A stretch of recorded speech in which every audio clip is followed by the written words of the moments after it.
ہم تو آئے بھی دنیا میں حضور کے لیے ہیں اور جائیں گے بھی حضور ہی کے لیے. ہماری ایک ایک سانس حضور کے لیے ہے.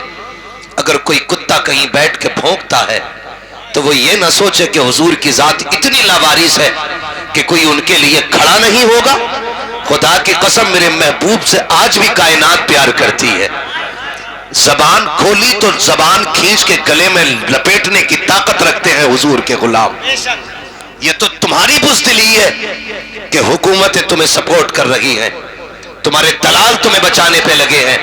دعوے کے ساتھ کہتا ہوں ماں کا دودھ پیا ہے نا تو کسی غریب مسلمان کے سامنے میرے حضور کے خلاف پھونک کے دکھا, یا تو استاد زندہ رہے گا یا حضور کا غلام زندہ رہے گا.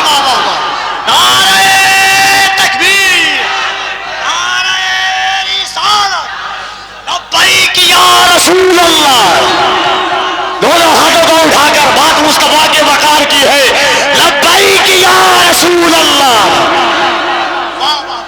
بھائی ہم بھی تو ذرا سوچے کیا کر رہے ہیں.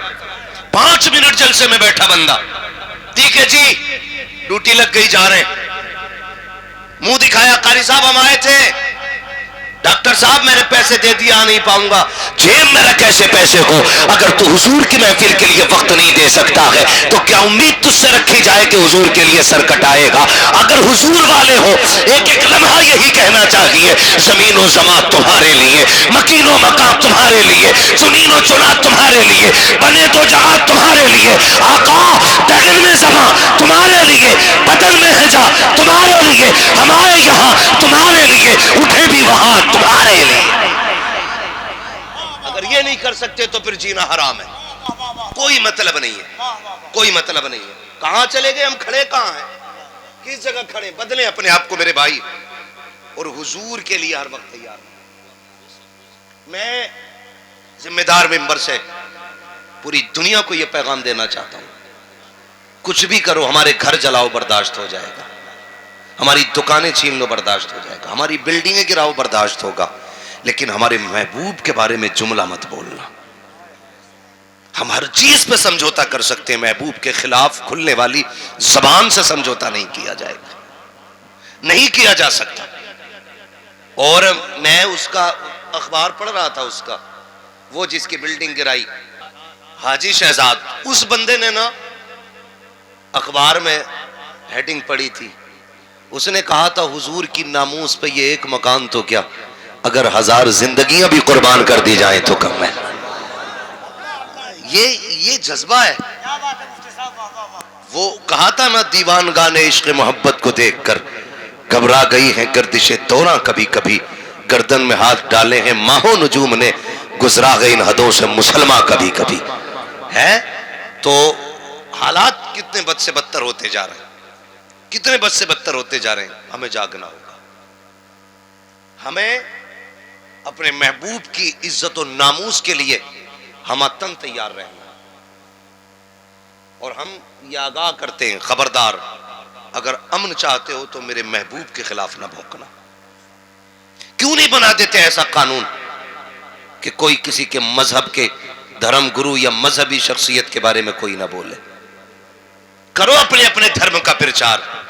ڈر لگتا ہے نا اسلام سے, اس لیے اس کا پرچار نہیں ہونے دیتے. گھبراہٹ ہے نا, دنیا کہتی ہے 30% ہے 20% ہے, پھر بھی اتنا ڈر. او بھائی کائنات میں امن دینے والی ذات میرے حضور کی ذات ہے, شانتی بانٹنے والی ذات میرے حضور کی ذات ہے. تاریخ کا یہ باپ پلٹ کر کے تو دیکھو, جن زمینوں پہ ایک پلیٹ میں بھائی بیٹھ کے کھانا نہیں کھاتے تھے, اسلام پہنچا تو ایک روٹی میں 2 شریک کر کے دکھا دیے. جہاں منہ کر کے ایک طرف کھانا نہیں کھاتے تھے, اسلام نے ایک پریوار کو ایک دسترخوان پہ لا کے جمع کر دیا. تاریخ کا یہ باپ بھی تو پلٹ کر کے دیکھو, جہاں عورت کو پیر کی جوتی سمجھا جاتا تھا, اسلام نے کہیں ماں کہہ کے عزت بخشی ہے, کہیں بیٹی کہہ کے گھر کی رونق بنایا ہے, کبھی بہن کہہ کے گھر کی زینت بنایا ہے. تاریخ کا یہ باپ کیوں بھول جایا کرتے ہو؟ خالی گالیاں دینے سے سچائی نہیں چھپے گی, آپ کی بکواس سے اسلام کی حقیقت نہیں چھپے گی. جتنی گالیاں دو گے یاد رکھو اسلام کی فطرت میں قدرت نے لچک دی ہے، جتنا کہ دباؤ گے اتنا ہی ہرا ہوگا۔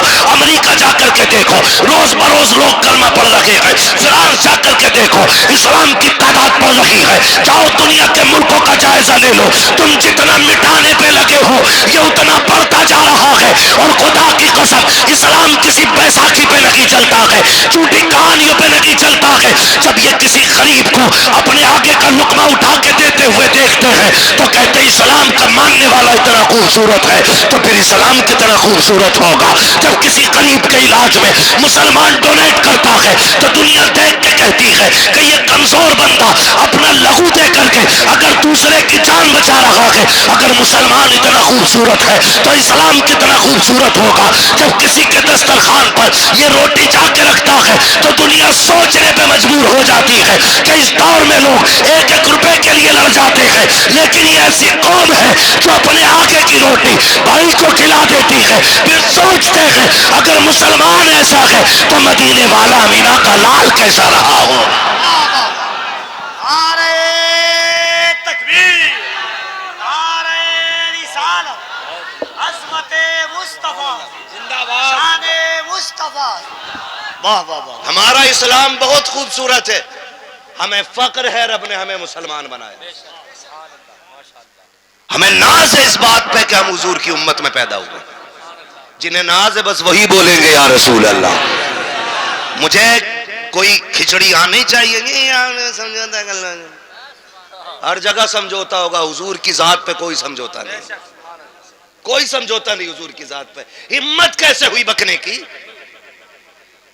اگر دلیل ہی چاہیے تھی اپنے گریبان میں جھانکو۔ جس مذہب کو جانتے نہیں اس کے بارے میں بکواس کی ہمت کیسی؟ میں بس اتنا کہوں گا، اسلام سے زیادہ خوبصورت کوئی مذہب ہی نہیں ہے ہی نہیں۔ اسلام ہی سچا مذہب ہے اور اسلام ہی خوبصورت مذہب ہے۔ لا کے دکھاؤ کوئی مثال، خدا کی قسم۔ آج آپ نے نہیں دیکھا ذرا ذرا سی کرسیاں لے کے بیٹھے تو تباہی مچا رکھی ہے، کوئی کسی کی سننے کے لیے تیار نہیں۔ جس دن میرے نبی کا عمر بیٹھا کرسی پہ، انسان تو انسان، شیر بکری ایک ساتھ کھڑے کر دیے تھے۔